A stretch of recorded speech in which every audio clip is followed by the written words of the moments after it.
प्यारे बच्चों, very good afternoon. बच्चों, ਅੱਜ ਅਸੀਂ ਪਾਠ 12 ਪਹਿਲਾ ਮਨੁੱਖ ਤੇ ਅੱਗ ਦੀ ਖੋਜ ਦੀ ਰਿਵੀਜ਼ਨ ਕਰਾਂਗੇ। ਬੱਚੋਂ, ਪਹਿਲਾ ਮਨੁੱਖ ਤੇ ਅੱਗ ਦੀ ਖੋਜ। ਇਸ ਪਾਠ ਵਿੱਚ ਮਨੁੱਖ ਨੇ ਅੱਗ ਦੀ ਖੋਜ ਕਿਵੇਂ ਕੀਤੀ ਤੇ ਉਸ ਤੋਂ ਕੀ ਲਾਭ ਹੋਏ ਬਾਰੇ ਸਾਨੂੰ ਦੱਸਿਆ ਗਿਆ ਹੈ। ਪਹਿਲੇ ਬੱਚੋਂ, ਇਸ ਪਾਠ ਦਾ ਥੋੜ੍ਹਾ ਜਿਹਾ ਸਾਰ ਦੇ ਰੂਪ ਵਿੱਚ ਤੁਹਾਨੂੰ ਇਸ ਪਾਠ ਬਾਰੇ ਦੱਸਣੀ ਹੈ। ਫਿਰ ਅਸੀਂ ਇਸ ਪਾਠ ਦੇ ਪ੍ਰਸ਼ਨ ਉੱਤਰ ਤੇ ਬੈਕ ਐਕਸਰਸਾਈਜ਼ ਰਿਵਾਈਜ਼ ਕਰਾਂਗੇ। ਬੱਚੋ, ਜਦੋਂ ਮਨੁੱਖ ਇਸ ਧਰਤੀ 'ਤੇ ਆਇਆ, ਉਸ ਦਾ ਰਹਿਣ ਸਹਿਣ, ਖਾਣ ਪੀਣ, ਬੋਲ ਚਾਲ ਅੱਜ ਵਾਂਗ ਨਹੀਂ ਸੀ। ਉਸ ਨੂੰ ਅੱਜ ਵਾਂਗ ਜੀਵਨ ਜੀਣ ਲਈ ਲੱਖਾਂ ਸਾਲ ਲੱਗ ਗਏ ਤੇ ਮਨੁੱਖ ਦੇ ਜੀਵਨ ਵਿੱਚ ਉੱਨਤੀ ਹੋਈ। ਪਹਿਲਾਂ ਦਾ ਜੀਵਨ ਮਨੁੱਖ ਤੇ ਜਾਨਵਰਾਂ ਵਿੱਚ ਕੋਈ ਜ਼ਿਆਦਾ ਫਰਕ ਨਹੀਂ ਸੀ। ਫਰਕ ਬਸ ਇੰਨਾ ਸੀ ਕਿ ਮਨੁੱਖ ਕੋਲ ਇੱਕ ਸੋਚਵਾਨ ਦਿਮਾਗ ਸੀ, ਜਿਸ ਦੇ ਨਾਲ ਜਿਹੜਾ ਮਨੁੱਖ ਹੈ ਉਹ ਸੋਚ ਸਕਦਾ ਸੀ, ਪਰ ਜਾਨਵਰਾਂ ਵਿੱਚ ਇਹ ਗੱਲ ਨਹੀਂ ਸੀ। ਸਭ ਤੋਂ ਪਹਿਲੇ ਜਦੋਂ ਮਨੁੱਖ ਨੇ ਅੱਗ ਦੀ ਖੋਜ ਕੀਤੀ, ਕਿਵੇਂ ਕੀਤੀ? ਆਸਮਾਨੀ ਬਿਜਲੀ ਦੇ ਨਾਲ।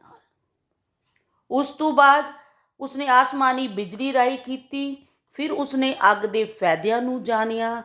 ਫਿਰ ਉਹ ਜਿਹੜਾ ਪਹਿਲੇ ਕੱਚਾ ਮਾਸ ਖਾਂਦਾ ਸੀ, ਉਸਨੂੰ ਪਕਾ ਕੇ ਖਾਣ ਲੱਗਾ ਤੇ ਜੰਗਲੀ ਜਾਨਵਰਾਂ ਤੋਂ ਆਪਣੀ ਰੱਖਿਆ ਕਰਨ ਲੱਗਾ।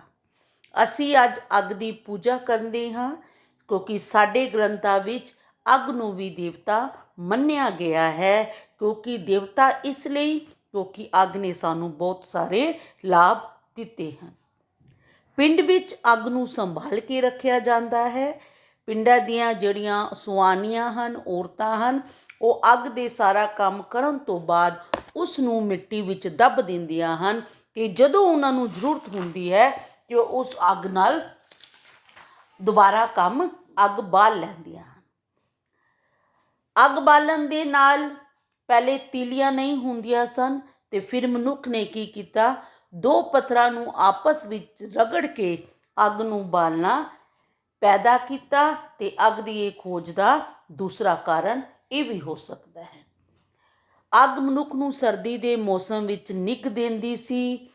ਉਹ ਸਰਦੀਆਂ ਵਿੱਚ ਚੁੱਲ੍ਹਿਆਂ ਦੇ ਅੱਗੇ ਬੈਠਣਾ ਪਸੰਦ ਕਰਦੇ ਸਨ ਤੇ ਪਿੰਡਾਂ ਸ਼ਹਿਰਾਂ ਵਿੱਚ ਲੋਕ ਅੱਜ ਵੀ ਭਰੀ ਸਰਦੀ ਵਿੱਚ ਜਦੋਂ ਅੱਗ ਜ਼ਿਆਦਾ ਠੰਡ ਹੁੰਦੀ ਹੈ ਤੇ ਅੱਗ ਦੀਆਂ ਧੂਣੀਆਂ ਲਾ ਕੇ ਅੱਗ ਨੂੰ ਸੇਕਦੇ ਹਨ। ਜੰਗਲੀ ਜਾਨਵਰ ਤੋਂ ਜਿਹੜਾ ਮਨੁੱਖ ਸੀ, ਪਹਿਲੇ ਅੱਗ ਤੋਂ ਆਪਣੀ ਰੱਖਿਆ ਕਰਦੀ ਸੀ। ਕਿਤੇ ਅਗਰ ਅੱਗ ਬਲ ਰਹੀ ਹੋਵੇ ਤੇ ਸ਼ੇਰ ਚੀਤੇ ਜਾਨਵਰ ਉੱਥੇ ਨਹੀਂ ਆਉਂਦੇ। ਮਨੁੱਖ ਕੋਲ ਆਪਣੀ ਘਰ ਘਾਟ ਤਾਂ ਉਸ ਸਮੇਂ ਨਹੀਂ ਸੀ। ਉਹ ਰੁੱਖਾਂ 'ਤੇ ਰਹਿੰਦਾ ਸੀ, ਜੰਗਲਾਂ ਵਿੱਚ ਰਹਿੰਦਾ ਸੀ ਤੇ ਉਹ ਅੱਗ ਬਾਲ ਕੇ ਆਪਣੀ ਜਾਨਵਰਾਂ ਤੋਂ ਆਪਣੀ ਰੱਖਿਆ ਕਰਦਾ ਸੀ। ਹੌਲੀ ਹੌਲੀ ਅੱਗ 'ਤੇ ਮਨੁੱਖ ਨੇ ਕਾਬੂ ਪਾ ਲਿਆ ਤੇ ਉਸਨੇ ਅੱਗ ਦੀ ਬਾਲਣ ਲਈ ਮਾਚਿਸ ਦੀ ਤਿੱਲੀ ਵੀ ਜਲਾਉਣੀ ਸ਼ੁਰੂ ਕਰ ਦਿੱਤੀ। ਅੱਗ ਦੀ ਖੋਜ ਦੇ ਨਾਲ ਹੀ ਮਨੁੱਖ ਨੇ ਕਈ ਹਥਿਆਰ ਬਣਾਏ। ਪਹਿਲੇ ਉਹ ਹਥਿਆਰ ਪੱਥਰ ਦੇ ਬਣਾਉਂਦਾ ਸੀ। ਹਥਿਆਰਾਂ ਨਾਲ ਉਸਦੀ ਦਲੇਰੀ ਵਧੀ ਤੇ ਉਸਨੇ ਹਥਿਆਰਾਂ ਔਜ਼ਾਰਾਂ ਦੀ ਛੋਟੀ ਮੋਟੀ ਕਾਨੀਆਂ, ਲੱਕੜੀ ਦੀ ਝੋਪੜੀ ਵੀ ਬਣਾਉਣੀ ਸ਼ੁਰੂ ਕਰ ਦਿੱਤੀ। ਤੇ ਇਸ ਤਰ੍ਹਾਂ ਮਨੁੱਖ ਦਾ ਜਿਵੇਂ ਜਿਵੇਂ ਵਿਕਾਸ ਹੁੰਦਾ ਗਿਆ, ਉਹ ਆਪਣੇ ਜੀਵਨ ਵਿੱਚ ਤਰੱਕੀ ਕਰਦਾ ਗਿਆ। ਇਹ ਸਭ ਕਿਸ ਕਾਰਨ ਹੋਇਆ? ਉਸਦੇ ਆਪਣੇ ਦਿਮਾਗ ਦੇ ਕਾਰਨ। ਕਿਉਂਕਿ ਬੱਚੋ, ਜਿਹੜਾ ਮਨੁੱਖ ਹੈ ਉਸ ਕੋਲ ਇੱਕ ਸੋਚਵਾਨ ਦਿਮਾਗ ਹੈ, ਜਿਸ ਦੇ ਨਾਲ ਉਹ ਆਪਣੇ ਜੀਵਨ ਵਿੱਚ ਤਰੱਕੀ ਕਰ ਸਕਦਾ ਹੈ। ਇਹ ਸੀ ਬੱਚੋ ਇਸ ਪਾਠ ਦੀ ਸਾਰ ਦੇ ਰੂਪ ਵਿੱਚ ਤੁਹਾਨੂੰ ਇਸ ਪਾਠ ਬਾਰੇ ਦੱਸਿਆ ਗਿਆ। ਹੁਣ ਅਸੀਂ ਬੱਚੋ ਇਸ ਪਾਠ ਦੇ ਪ੍ਰਸ਼ਨ ਉੱਤਰ ਰਿਵਾਈਜ਼ ਕਰਾਂਗੇ। ਜਦੋਂ ਮਨੁੱਖ ਧਰਤੀ 'ਤੇ ਆਇਆ ਤਾਂ ਉਸ ਦਾ ਜੀਵਨ ਕਿਹੋ ਜਿਹਾ ਸੀ? ਕਿਹੋ ਜਿਹਾ ਸੀ ਬੱਚੋ? ਜਾਨਵਰਾਂ ਵਾਂਗ। ਕਿਹੋ ਜਿਹਾ ਸੀ? ਜਾਨਵਰਾਂ ਵਾਂਗ। ਜਦੋਂ ਮਨੁੱਖ ਇਸ ਧਰਤੀ 'ਤੇ ਆਇਆ ਸੀ, ਉਸ ਦਾ ਜੀਵਨ ਜਾਨਵਰਾਂ ਵਾਂਗ ਸੀ। ਕੁਦਰਤ ਨੇ ਮਨੁੱਖ ਤੇ ਜਾਨਵਰਾਂ ਵਿੱਚ ਕੀ ਫਰਕ ਰੱਖਿਆ ਹੈ? ਕੁਦਰਤ ਨੇ ਮਨੁੱਖ ਤੇ ਜਾਨਵਰਾਂ ਵਿੱਚ ਕੀ ਫਰਕ ਰੱਖਿਆ ਬੱਚੋ? ਇੱਕ ਸੋਚਵਾਨ ਦਿਮਾਗ। ਕਿਸ ਦਾ ਫਰਕ ਰੱਖਿਆ? ਇੱਕ ਸੋਚਵਾਨ ਦਿਮਾਗ। ਮਨੁੱਖ ਕੋਲ ਇੱਕ ਸੋਚਵਾਨ ਦਿਮਾਗ ਹੈ ਜਿਸ ਦੇ ਨਾਲ ਉਹ ਆਪਣੇ ਜੀਵਨ ਵਿੱਚ ਤਰੱਕੀ ਕਰ ਸਕਦਾ ਹੈ। ਪਹਿਲਾ ਮਨੁੱਖ ਕਿਹੜੇ ਕਿਹੜੇ ਢੰਗਾਂ ਨਾਲ ਅੱਗ ਬਾਲਣ ਲੱਗਾ ਹੋਵੇਗਾ? ਕਿਹੜੇ ਕਿਹੜੇ ਅੱਗ ਬਾਲਦਾ ਸੀ ਬੱਚੋ? ਆਸਮਾਨੀ ਬਿਜਲੀ ਨਾਲ ਤੇ ਦੋ ਪੱਥਰਾਂ ਦੀ ਆਪਸ ਵਿੱਚ ਰਗੜ ਕੇ।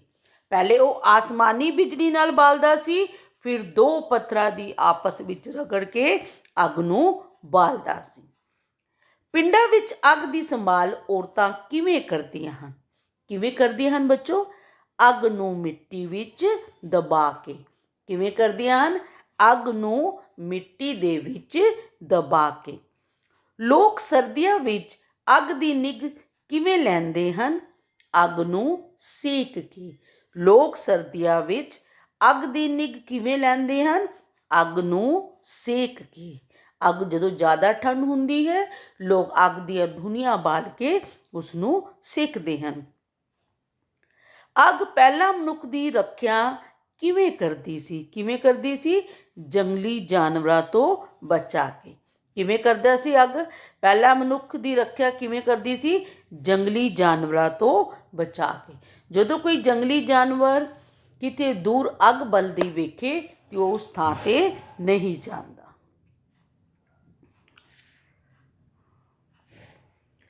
ਮਨੁੱਖ ਨੇ ਅੱਗ ਦੀ ਖੋਜ ਕਿਵੇਂ ਕੀਤੀ ਤੇ ਉਹ ਉਸ ਦੇ ਕੀ ਲਾਭ ਲੈਣ ਲੱਗਾ?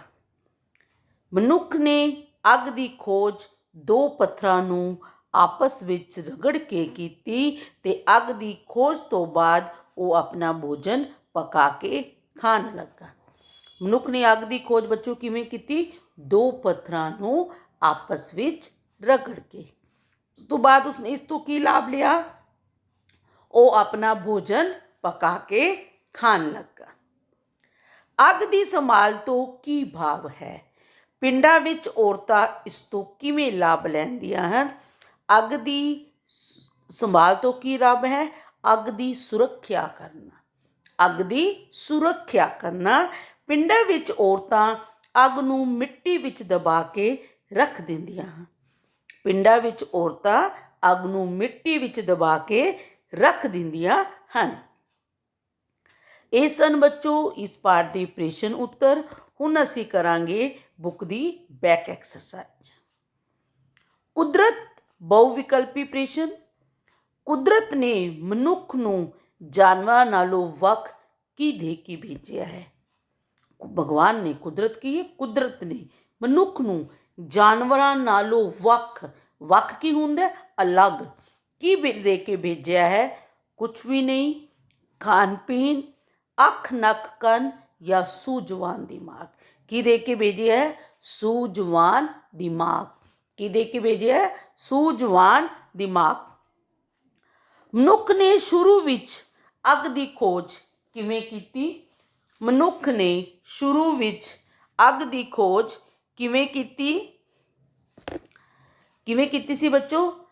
ਕੋਲਿਆਂ ਨੂੰ ਦਬਾ ਕੇ, ਆਸਮਾਨੀ ਬਿਜਲੀ ਨਾਲ, ਮਾਚਿਸ ਦੀ ਤੀਲੀ ਨਾਲ ਜਾਂ ਪੱਥਰਾਂ ਨੂੰ ਰਗੜ ਕੇ। ਕਿਵੇਂ ਕੀਤੀ ਸੀ? ਆਸਮਾਨੀ ਬਿਜਲੀ ਨਾਲ। ਕਿਵੇਂ ਕੀਤੀ ਸੀ ਬੱਚੋ? ਆਸਮਾਨੀ ਬਿਜਲੀ ਨਾਲ। ਪਿੰਡਾਂ ਵਿੱਚ ਔਰਤਾਂ ਅੱਗ ਦੀ ਸੰਭਾਲ ਕਿਵੇਂ ਕਰਦੀਆਂ ਹਨ? ਅੱਗ ਬਾਲੀ ਰੱਖਣ ਨਾਲ, ਅੱਗ ਨੂੰ ਦਬਾ ਕੇ, ਅੱਗ ਤੇ ਕੋਲੇ ਬਣਾ ਕੇ ਜਾਂ ਅੱਗ ਲਾ ਕੇ। ਕਿਵੇਂ ਕਰਦੀਆਂ ਹਨ? ਅੱਗ ਨੂੰ ਦਬਾ ਕੇ। ਲੋਕ ਅੱਗ ਨੂੰ ਕੀ ਸਮਝ ਕੇ ਪੂਜਾ ਕਰਦੇ ਹਨ? ਦੇਵਤਾ, ਭਗਤ, ਰਾਖਸ਼ਸ ਜਾਂ ਰੱਬ। ਕੀ ਸਮਝ ਕੇ ਪੂਜਾ ਕਰਦੇ ਹਨ? ਦੇਵਤਾ। ਕੀ ਸਮਝ ਕੇ ਪੂਜਾ ਕਰਦੇ ਹਨ? ਦੇਵਤਾ। ਅਗਲਾ ਹੈ ਬੱਚੋ, ਸਰਦੀਆਂ ਵਿੱਚ ਅੱਗ ਮਨੁੱਖ ਨੂੰ ਕੀ ਦਿੰਦੀ ਹੈ? ਸਰਦੀਆਂ ਵਿੱਚ ਸਾਨੂੰ ਕਿਸ ਚੀਜ਼ ਦੀ ਜ਼ਰੂਰਤ ਹੁੰਦੀ ਹੈ ਬੱਚੋ? ਨਿੱਘ ਦੀ, ਗਰਮੈਸ਼ ਦੀ। ਸਰਦੀ ਦਿੰਦੀ ਹੈ, ਸ਼ੀਤ ਦਿੰਦੀ ਹੈ, ਨਿੱਘ ਦਿੰਦੀ ਹੈ ਜਾਂ ਠੰਡ ਦਿੰਦੀ ਹੈ? ਕੀ ਦਿੰਦੀ ਹੈ? ਨਿੱਘ ਦਿੰਦੀ ਹੈ। ਕੀ ਦਿੰਦੀ ਹੈ? ਨਿੱਘ ਦਿੰਦੀ ਹੈ। ਅੱਗੇ ਹੈ ਬੱਚੋ, ਖਾਲੀ ਥਾਵਾਂ ਭਰੋ। ਅੱਜ ਦੀ ਡੈਸ਼ ਤੱਕ ਪਹੁੰਚਣ ਲਈ ਮਨੁੱਖ ਨੂੰ ਲੱਖਾਂ ਸਾਲ ਲੱਗ ਗਏ। ਅੱਜ ਦੀ ਜ਼ਿੰਦਗੀ ਕੀ ਪਹੁੰਚਣ ਲਈ? ਜ਼ਿੰਦਗੀ। ਕੁਦਰਤ ਨੇ ਮਨੁੱਖ ਨੂੰ ਇੱਕ ਡੈਸ਼ ਦਿਮਾਗ ਦੇ ਕੇ ਭੇਜਿਆ ਹੈ। ਕਿਹੜਾ ਦਿਮਾਗ ਦੇ ਕੇ ਭੇਜਿਆ? ਸੂਝਵਾਨ। ਕਿਹੜਾ ਦਿਮਾਗ ਦੇ ਕੇ ਭੇਜਿਆ? ਸੂਝਵਾਨ। ਪਿੰਡਾਂ ਦੀਆਂ ਡੈਸ਼ ਅੱਜ ਵੀ ਅੱਗ ਦੀ ਸੰਭਾਲ ਕਰ ਲੈਂਦੀਆਂ ਹਨ। ਪਿੰਡਾਂ ਦੀਆਂ ਸੁਆਵਣੀਆਂ। ਸੁਆਵਣੀਆਂ ਕੀ ਹੁੰਦਾ ਹੈ? ਔਰਤਾਂ। ਸੁਆਵਣੀਆਂ ਕੀ ਹੁੰਦਾ ਹੈ? ਔਰਤਾਂ। ਸੁਆਣੀਆਂ। ਸੁਆਣੀਆਂ ਕੀ ਹੁੰਦਾ ਹੈ? ਔਰਤਾਂ। ਸਰਦੀ ਵਿੱਚ ਅਸੀਂ ਡੈਸ਼ ਅੱਗੇ ਬੈਠਣਾ ਪਸੰਦ ਕਰਦੇ ਹਾਂ। ਕਿਸ ਦੇ ਅੱਗੇ? ਚੁੱਲ੍ਹਿਆਂ ਅੱਗੇ। ਕਿਸ ਦੇ ਅੱਗੇ? ਚੁੱਲ੍ਹਿਆਂ ਅੱਗੇ। ਅੱਜ ਕੱਲ੍ਹ ਤਾਂ ਬੱਚੋ ਚੁੱਲ੍ਹੇ ਕਿਤੇ ਕਿਤੇ ਪਿੰਡਾਂ ਵਿੱਚ ਹੀ ਵਿਖਾਈ ਦਿੰਦੇ ਹਨ, ਸ਼ਹਿਰਾਂ ਵਿੱਚ ਤਾਂ ਬਹੁਤ ਘੱਟ ਹਨ। ਪਰ ਫਿਰ ਵੀ ਸਰਦੀ ਵਿੱਚ ਚੁੱਲ੍ਹਿਆਂ ਦੇ ਅੱਗੇ ਬੈਠਣਾ ਸਭ ਨੂੰ ਚੰਗਾ ਲੱਗਦਾ ਹੈ, ਕਿਉਂਕਿ ਜਿਹੜਾ ਚੁੱਲ੍ਹਿਆਂ ਦਾ ਸੇਕ ਹੈ, ਅੱਗ ਦਾ ਸੇਕ ਹੈ, ਉਹ ਸਾਨੂੰ ਨਿੱਘ ਦਿੰਦਾ ਹੈ।